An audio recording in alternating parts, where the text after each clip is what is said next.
بسم اللہ الرحمن الرحیم۔ آج ہم بات کریں گے قیامت کی نشانیوں پر جو روزمرہ کی زندگی میں ہماری زندگی کا نہ چاہتے ہوئے بھی حصہ بن کر رہ گئی ہیں، اور یہ ہمارے لیے لمحہ فکریہ ہے۔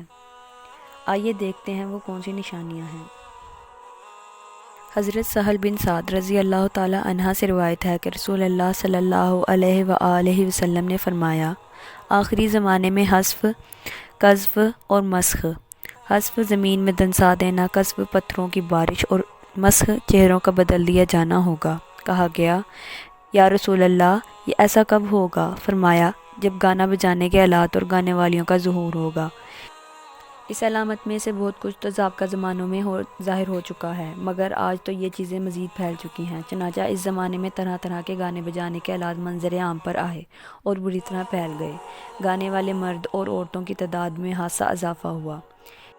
اس سے بڑی بات تو یہ ہے کہ بہت سے لوگوں نے گانا بجانے کے آلات کو حلال ٹھہرا لیا ہے، جبکہ ایسا کرنے والوں کے حق میں مسخ، قذف اور حذف کی وعید آئی ہے۔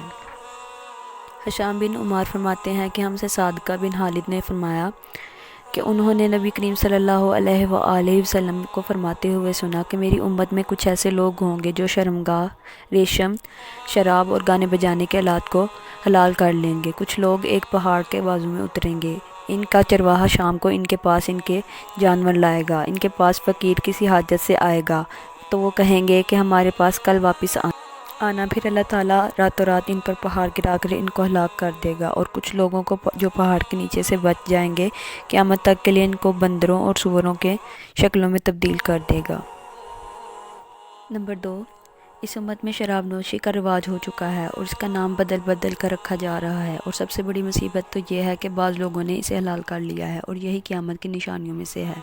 امام مسلم نے حضرت انس بن مالک سے روایت کی ہے کہ وہ بیان کرتے ہیں، میں نے رسول اللہ صلی اللہ علیہ وآلہ وسلم کو فرماتے ہوئے سنا، قیامت کی نشانیوں میں سے انہی میں ذکر فرمایا، اور شراب نوشی کی جائے گی، اور باجوں پر گفتگو کرتے ہوئے احادیث کا ذکر ہوا جن میں آیا کہ امت میں ایسے لوگ ہوں گے جو شراب نوشی کو حلال کر لیں گے۔ انہی میں سے وہ حدیث بھی ہے کہ احمد اور ابن ماجہ نے عبادہ بن سماعت سے روایت کی ہے کہ رسول اللہ صلی اللہ علیہ وآلہ وسلم نے فرمایا، میری امت کا ایک گروہ اپنے خود ساختہ نام پر شراب کو حلال کر لے گا۔ شراب کے بہت سے نام رکھے گئے ہیں، یہاں تک کہ اسے روحانی مشروبات کے نام سے بھی موسوم کیا گیا ہے، اور اسی طرح اس کے دوسرے نام بھی رکھے گئے ہیں۔ اس امت میں شراب نوشی کا رواج ہوگا اور ایسے لوگ پائے جائیں گے جو اسے حلال کر لیں گے اور اس کا نام بدل دیں گے، اور ہمارے زمانے میں تو یہ چیز بہت بڑھ گئی ہے۔ چنانچہ کچھ لوگ تو ایسے ہیں جو شراب نوشی کے دیوانے ہیں، اور اس سے بھی بڑی بات یہ ہے کہ بعض اسلامی ممالک میں اعلانیہ طور پر اسے پیا جاتا ہے اور اس کو خرید و فروخت کیا جاتا ہے، اور نشہ آور چیزوں کا استعمال اس قدر بڑھ چکا ہے کہ سابقہ زمانوں میں اس کی مثال نہیں ملتی، جس سے عظیم خطرے اور بڑے فساد کا خدشہ پیدا ہو گیا ہے، اور بے شک پہلے بھی اور بعد میں بھی سارا اختیار اللہ تعالیٰ کے ہی ہاتھ میں ہے۔ نمبر 3، سود کا ظہور ہوگا اور لوگوں کے درمیان اس کا پھیل جانا قیامت کی نشانیوں میں سے ہے، اور حلال اور حرام کے سلسلے میں لاپرواہی کا مظاہرہ کرنا۔ چنانچہ حدیث میں ابن مسعود رضی اللہ تعالی عنہ سے روایت ہے کہ رسول اللہ صلی اللہ علیہ وآلہ وسلم نے فرمایا، قیامت کے قریب سود ظاہر ہو جائے گا، اور صحیح میں حضرت ابو ہریرہ رضی اللہ تعالی عنہ سے روایت ہے کہ رسول اللہ صلی اللہ علیہ وآلہ وسلم نے فرمایا، لوگوں پر ایک ایسا زمانہ آئے گا کہ آدمی کو اس بات کی پرواہ نہیں ہوگی کہ اس نے مال کو کیسے حاصل کیا، آیا حلال کے ذریعے حاصل کیا کہ حرام کے ذریعے حاصل کیا۔ یہ حدیث اس زمانے کے بہت سے مسلمانوں پر چسپاں ہوتی ہے، لہٰذا انہیں دیکھیں گے کہ وہ کمائی کے سلسلے میں حلال کی جستجو نہیں کریں گے، بلکہ مال کو حلال اور حرام ہر طریقے سے جمع کرتے ہیں، اور یہ صورتحال زیادہ تر اس لیے پیدا ہوتی ہے کہ لوگوں کے معاملات میں سود داخل ہو گیا ہے، کیونکہ سودی کاروبار کے دائرے عام ہو چکے ہیں اور بہت سے لوگ اس ابلاء عظیم کا شکار ہو گئے ہیں۔ اے ایمان والو، بڑھ چڑھ کر سود نہ کھاؤ، کہ سود کا بڑھ چڑھ کر کھانا اس طرح سے ہوگا کہ لوگ مال کے جمع کرنے کے طریقوں کے سلسلے میں لاپرواہی کا مظاہرہ کریں گے اور اس میں وسعت اختیار کر لیں گے، اور حلال اور حرام کی تمیز کھو بیٹھیں گے۔ نمبر 4، عمارتوں پر فخر کرنا۔ یہ ان علامت میں سے ہے جو کہ عہد نبوت میں ہی ظاہر ہو گئی تھی اور اس کے بعد پھیل گئی، اور یہاں تک کہ لوگوں نے تعمیرات اور گھروں کی آرائش و زیبائش کے متعلق فخر کرنا شروع کر دیا، اور یہ اس لیے ہوا کہ دنیا مسلمانوں پر کشادہ کر دی گئی اور فتوحات کے بعد ان کے ہاتھوں میں خوب مال آ گیا، اور درازی زمانہ سے بہت سے لوگ دنیا کی طرف مائل ہو گئے، اور ان کے اندر سابقہ امتوں کی رعایت کر گئی، یعنی مال کے جمع کرنے اور شرعی اعتبار سے نامناسب امور میں اسے صرف کرنے اور ان کے درمیان مقابلہ آرائی شروع ہو گئی، یہاں تک کہ دوسرے لوگوں کی مانند دیہی علاقوں کے باشندے اور ان جیسے فقیروں اور محتاجوں پر بھی دنیا کشادہ ہو گئی، اور کئی لوگوں نے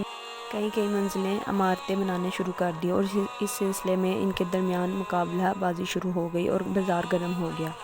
یہ تمام چیزیں بالکل اسی طرح واقع ہوئیں جس طرح نبی کریم صلی اللہ علیہ وآلہ وسلم نے ان کے واقع ہونے کی خبر دی تھی۔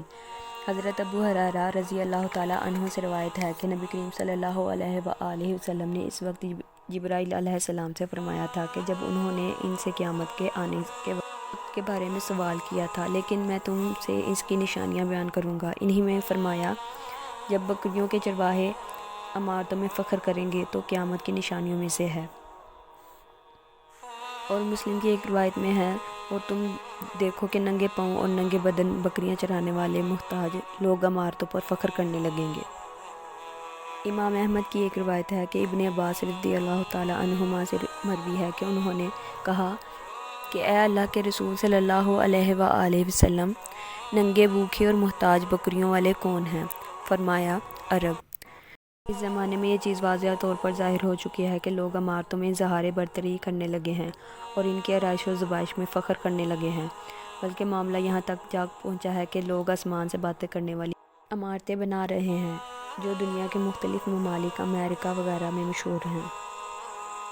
میں ہوں آپ کی پیاری بہن غزل، اور ہمیشہ مجھے اپنی دعاؤں میں یاد رکھیں، اور اپنے پیار کا اظہار چینل کو سبسکرائب اور ویڈیو کو لائک کر کے کیا کریں، اور بیل آئیکن کو دبا کر آئندہ آنے والی ویڈیوز سے باخبر رہیں، اور اپنی رائے کا اظہار کمنٹس میں کیا کریں، اور آئندہ آنے والی انفارمیٹیو ویڈیوز دیکھنے کے لیے میرے ساتھ جڑے رہیں۔ خدا اللہ کا حامی و ناصر۔ خدا حافظ۔